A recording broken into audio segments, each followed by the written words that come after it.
All right, today we're diving into a really wild theory from our source material. It's this idea that tries to explain where humanity's greatest scientific minds really come from.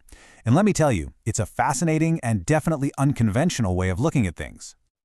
I mean, it's a question that's always been out there, right? How can one person come up with ideas that literally change the world? Is it just being a hard worker, winning the genetic lottery, or could it be something else entirely? Just think about a mind like Albert Einstein. The guy completely rewired our understanding of space and time. He was just operating on a whole different level.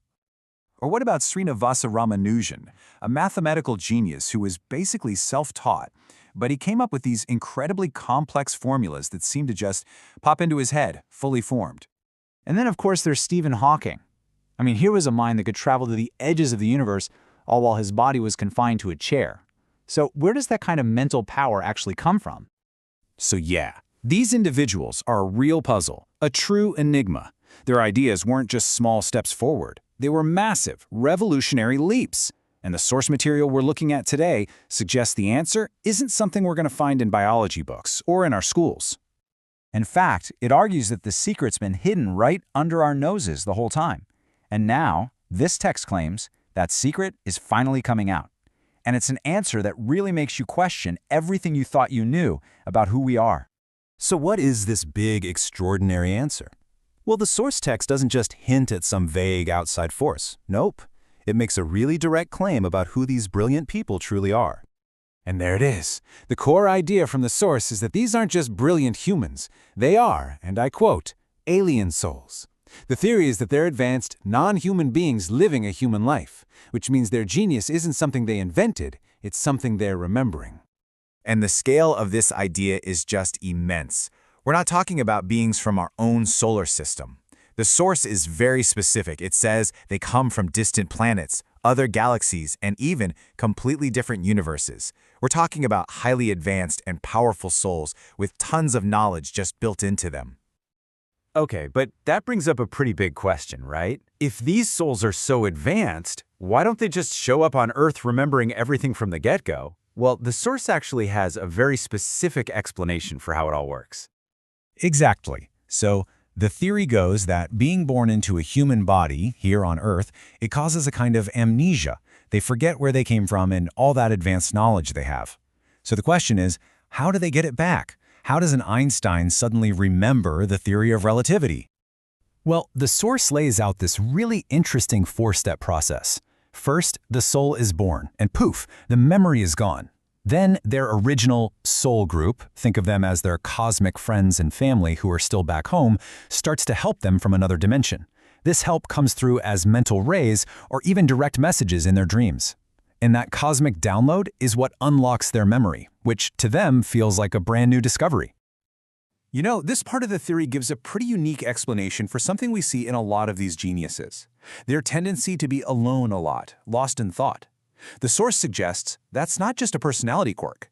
It's actually a necessary state for them to be able to tune in to these messages from a higher realm. They're basically listening for a signal from home. So a theory is one thing, but the source text really tries to back it up by looking at some pretty incredible people from history. Let's dig into the two main examples it uses to show how this whole process might actually work in real life.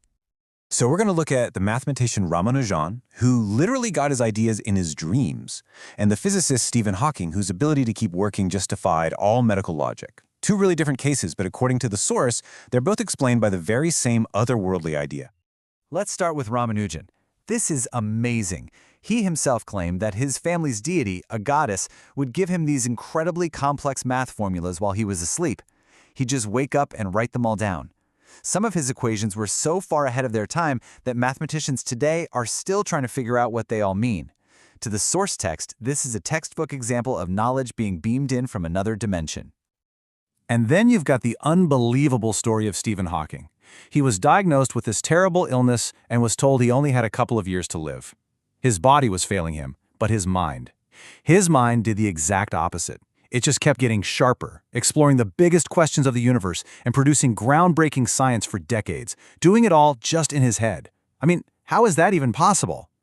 Well, the source offers one single, extraordinary reason: direct help from what it calls subtle world alien souls. The idea is that these invisible beings from his original soul group were helping to keep him going, allowing his mind to do its important work long after his body should have quit. Okay, so what's the point of all this? I mean, why would these super advanced souls put themselves through the whole process of being born, forgetting everything, and then having to slowly remember it all? The source gives a pretty simple and actually kind of hopeful answer.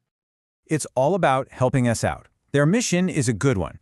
They come here to share bits and pieces of their advanced knowledge to give humanity a little push when we need it to evolve.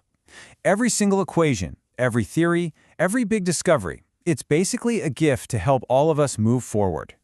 And so this whole theory from our source text leaves us with this one final provocative question. If the biggest flashes of genius are really messages from somewhere else, then what about our own little moments of inspiration?